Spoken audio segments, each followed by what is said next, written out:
আল্লামা মামুনুল হক সাহেব তিনি একজন প্রখ্যাত আলেম, ইসলামিক চিন্তাবিদ, সাইকুল হাদিস। তিনি দীর্ঘদিন কারাদণ্ডে ছিলেন।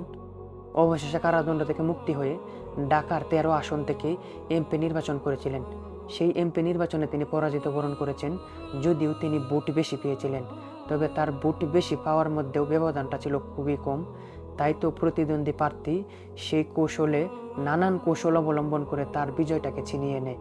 তবে আল্লামা মামুনুল হক সাহেবের মতো ব্যক্তি যদি কম ব্যবধানে এমপি নির্বাচিত হয় তখন অনেক কষ্ট লাগে। তিনি একজন যোগ্যমান ব্যক্তি। অপরদিকে যে ব্যক্তি ভালোভাবে সালাম দিতে পারে না, সেই ব্যক্তিকে ভোট দেয় মানুষের যোগ্যমান ব্যক্তি দেখে না, মার্কা দেখে ভোট দেয়। সেটা বাংলাদেশের জন্য লজ্জার।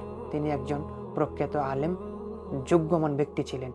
তাকে সংসদে পাঠাইলে ঢাকার 13 আসনটাকে চাঁদাবাজ মুক্ত করে সুন্দর সুশৃঙ্খল একটা সমাজ উপহার দিতে পারতেন। আপনারা কিন্তু হেরে গেছেন।